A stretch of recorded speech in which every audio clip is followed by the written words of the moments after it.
Dunia internasional sempat digegerkan oleh kabar penangkapan Presiden Venezuela oleh pasukan Delta Force Amerika Serikat di ibu kota Caracas.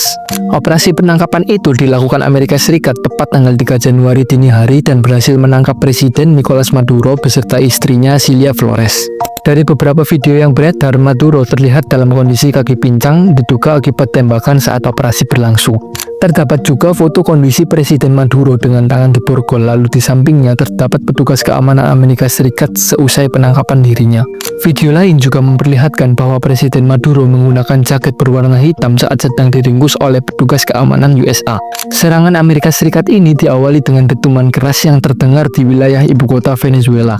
Tak hanya itu, langit-langit Venezuela pada saat itu juga dipenuhi oleh pesawat-pesawat perang Amerika yang terbang dengan ketinggian yang rendah.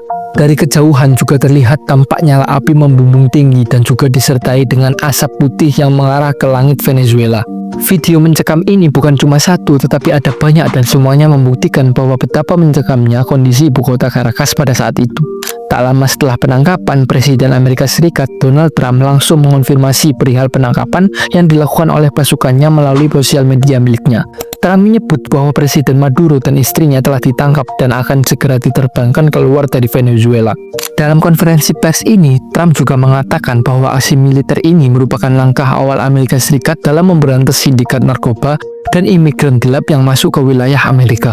Usut punya usut, serangan Amerika ini sudah dirancang dalam waktu yang lama sehingga membuat militer Venezuela nyaris tidak memiliki celah untuk bertindak atau menyelamatkan presidennya. Sontak kabar ini langsung ramai diberitakan oleh berbagai media internasional dan viral di media sosial. Menanggapi situasi global tersebut, mantan Wakil Menteri Luar Negeri Indonesia juga ikut angkat bicara. Ia menyebut bahwa Indonesia harus lebih waspada melihat kondisi dunia saat ini.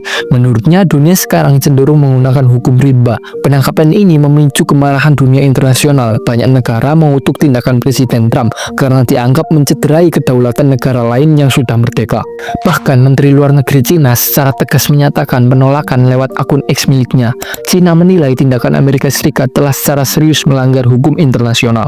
Lalu sebenarnya apa sih penyebab utama Amerika Serikat sampai melakukan serangan besar-besaran ke negara Amerika Latin seperti Venezuela?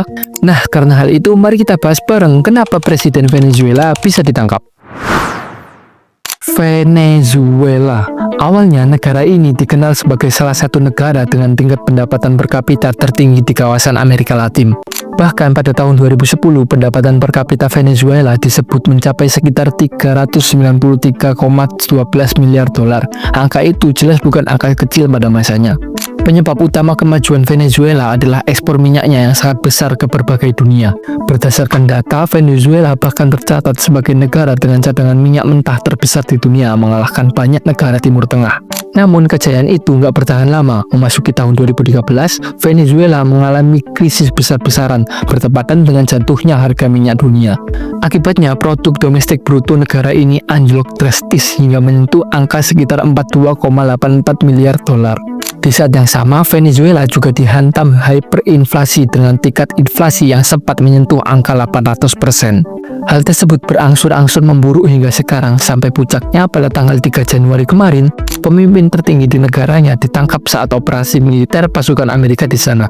Operasi yang dilakukan pasukan Amerika saat itu berlangsung sangat cepat dan hanya berlangsung sekitar 2,5 jam saja.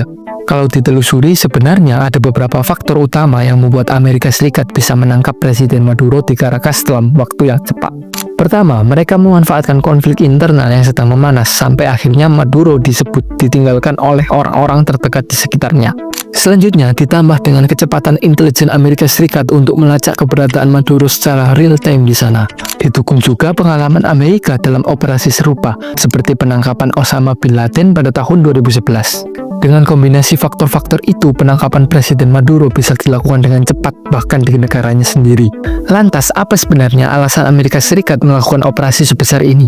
Donald Trump menyebut ada beberapa tuduhan utama. Salah satunya adalah krisis migrasi yang terjadi di Amerika Serikat.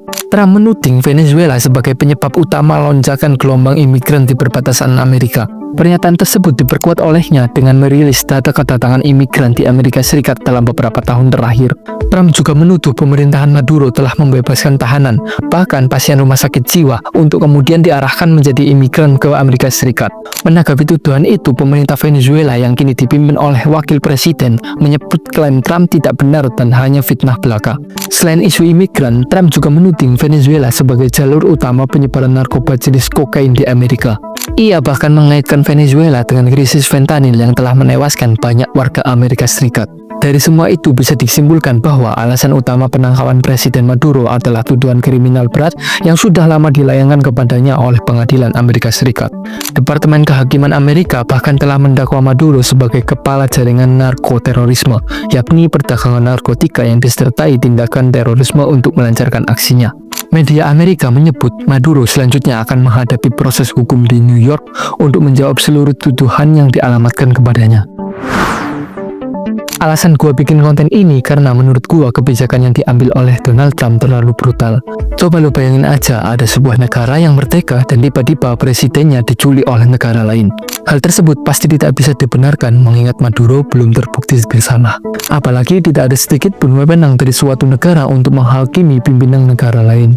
Negara internasional lain juga banyak yang bereaksi karena kebijakan yang diambil oleh Amerika Serikat ini. Contohnya yakni Presiden Kolombia yang menyebut Trump telah merampas kebebasan pemimpin Venezuela dan juga rakyatnya. Yap, tapi seperti yang dibilang oleh mantan Wamenlu kita, bahwa era dunia sekarang sudah beralih ke hukum rimba, dan siapa yang berkuasa itulah pemenangnya. Sekian, gua Kaciboy, subscribe jika kalian suka konten kali ini.